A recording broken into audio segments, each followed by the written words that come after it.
Ciência não é só uma questão de método.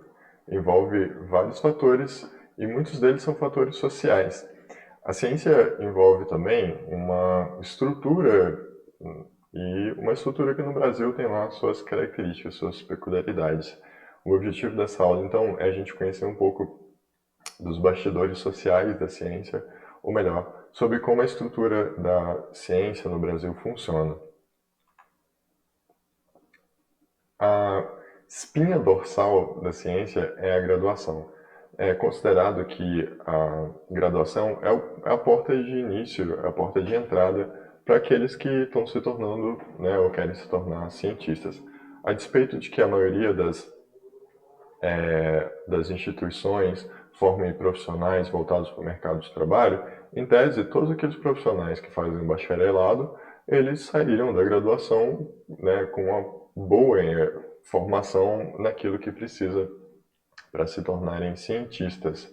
Ainda que se considere que a graduação seja o primeiro passo, ela não é considerada como, de fato, a entrada, ou melhor, o graduado não é considerado um cientista especificamente falando. É só a partir da pós-graduação que ele receberia essa legitimidade no campo acadêmico como cientista. Contudo, aqui então a gente estaria falando de uma porta de entrada, um início, mas que é só um começo do processo de iniciação. E aí, nesse sentido, já falando em iniciação, a maioria das faculdades e graduações elas oferecem para os alunos a experiência de passar por iniciação científica. A iniciação científica, muitas vezes, consiste na participação do aluno de alguma pesquisa que já está acontecendo, né, cumprindo ali uma pequena tarefa, uma pequena parcela, ou a elaboração e execução de uma própria pesquisa por conta própria, junto com um orientador. Independente de como ela é feita, a iniciação científica consiste no primeiro passo, né? De fato, quando o aluno tem um contato com o que é fazer pesquisa, com o que é lidar com dados, com a responsabilidade e o dever e as exigências da escrita científica em si. Muitas faculdades também têm o costume de exigir dos alunos uma monografia, um TCC ou um relatório de atividade de estágio no final, como parte dos requisitos para a formação daquele aluno no processo de graduação. Muitas vezes, esse trabalho que ele faz, seja um TCC, monografia ou relatório, consiste em uma pesquisa científica e alguns alunos geralmente chegam a publicar os resultados dessa pesquisa em si. Conciliando com a iniciação científica, esses trabalhos de final de curso, né, seja monografia ou relatório ou mesmo TCC, eles ajudam o aluno a ter mais senso de pesquisa, a ter mais oportunidade para lidar com dados, ter mais experiência com as tarefas e com as responsabilidades que um cientista executa. Como eu tinha dito antes, se a graduação é a porta de entrada, a pós-graduação é a experiência que consolida aquela pessoa, aquele indivíduo como pesquisador, em termos de suas habilidades como pesquisador, mas também como legitimação social de cientista, né? O que batiza a pessoa como cientista mesmo.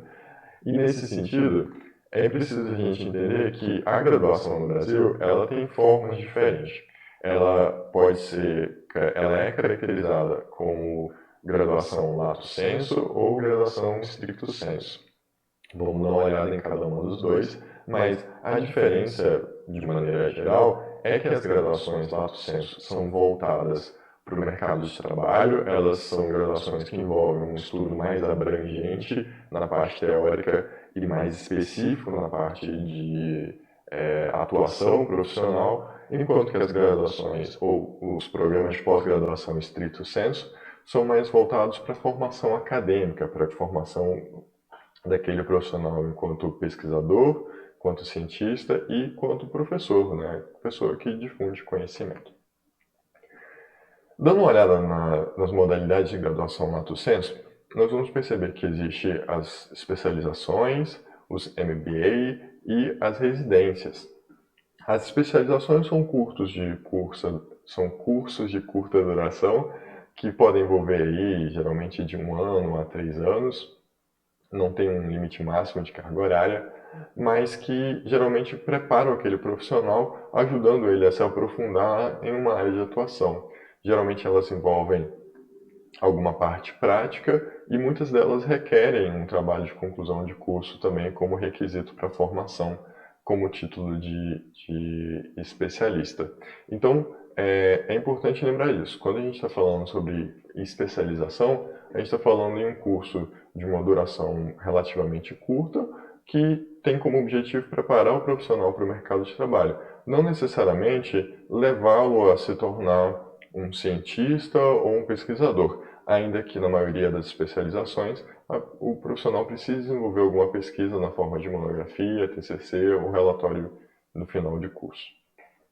Os MBA são uma forma de especialização que tem todas as características que a gente falou de especialização, eles são voltados para a parte profissional, para o desenvolvimento de habilidades, mas geralmente eles têm um foco muito grande nos aspectos gerenciais.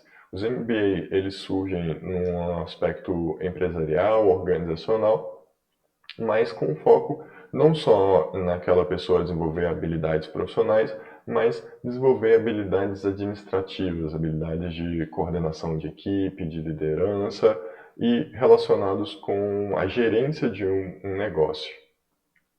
As residências, elas são uma forma de especialização com características específicas.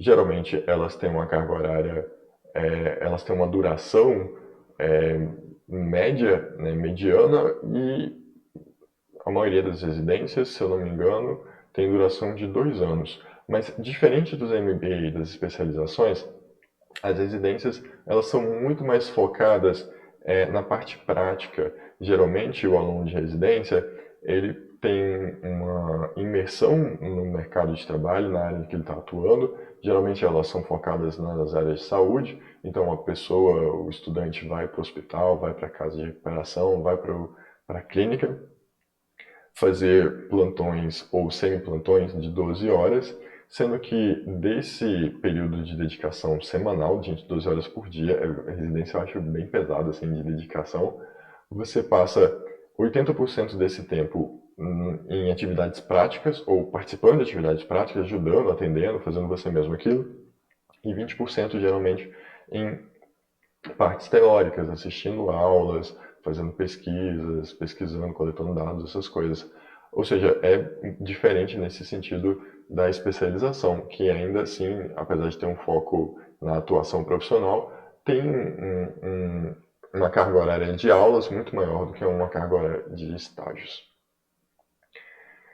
Agora, do outro lado, as pós-graduações estricto sensu são aquelas que estão relacionadas à formação acadêmica, né? A formação daquele profissional para as áreas de pesquisa, ou seja, como cientista, e para as áreas de docência.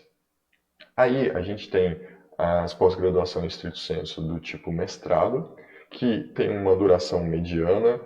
A maioria dos programas de mestrado tem uma duração mínima ou máxima, acho que máxima, de 2 anos, em que durante esses 2 anos o aluno vai estudar disciplinas relacionadas com a sua área, com a área do próprio programa em que ele se inscreveu, com o objetivo de fazer um aprofundamento teórico, não necessariamente prático, mas ao mesmo tempo ele vai trabalhar em uma pesquisa que precisa ser desenvolvida dentro dos moldes científicos da área que ele está adotando, da área que ele está estudando. Essa pesquisa geralmente ela é defendida ou ela é apresentada para a comunidade acadêmica por meio de um ritual, né, um ritual de aprovação no final do mestrado, na forma de uma banca de defesa. E no mestrado, geralmente o resultado dessa pesquisa é chamado de dissertação, diferentemente do doutorado em que é chamado de tese. Os programas de doutorado, eles têm uma duração de aproximadamente 4 anos, dependendo do programa, e seguem a mesma lógica do mestrado. A pessoa precisa desenvolver uma pesquisa, durante esses 4 anos, enquanto ela vai se aprofundando, ela vai estudando, ela vai fazendo disciplinas em relação àquele tema, ou àquela área, ou àquele programa em que ela está estudando. Há uma diferença importante aqui, no sentido de que, na maioria dos programas de pós-graduação, o mestrado é requisito para o doutorado. Então, as habilidades que você aprende, que você desenvolve de pesquisa ao fazer o mestrado, elas acabam sendo requisitos para você fazer o doutorado. Há alguns programas, no Brasil, muito poucos deles, de doutorado direto, em que você pode pular o mestrado e fazer o doutorado, mas esses programas têm características especiais e que vão exigir que o aluno tenha uma dedicação e um compromisso muito maior do que se ele já tivesse feito o mestrado em si. Então, nesse sentido, a gente tem uma noção de que não só o mestrado é requisito para o doutorado, mas como o doutorado é um grau a mais do que o mestrado e é considerado na comunidade acadêmica que, após o pesquisador receber o título de doutor, ele tem aí uma certa legitimidade social, de fato como cientista, de fato como pesquisador. Então, se a gente pensar que uma graduação em média leva 5 anos, um mestrado, mais 2, né, 7 anos no total, mais um doutorado com 4 anos, nós teríamos 11 anos de estudo. O cientista, no mínimo, é aquela pessoa que passou 11 anos se dedicando, batalhando para conseguir, né, ter seu lugar reconhecido, como cientista reconhecido no meio acadêmico, certo? Então, essa é a estrutura mais ou menos da pós-graduação no Brasil. Tudo começa com a graduação, e aí depois a gente vai para a pós-graduação, em que nós temos as pós-graduações do tipo lato sensu, como especialização, residência e MBA, e as graduações de stricto sensu, como mestrado e doutorado, sendo que a principal diferença entre elas é que as pós-graduações do tipo stricto sensu são mais focadas no desenvolvimento do profissional como cientista e professor, e enquanto as graduações do tipo lato sensu são focadas no desenvolvimento do aspecto profissional para o mercado de trabalho, certo? A gente encerra por aqui, mas continuamos o assunto na próxima aula.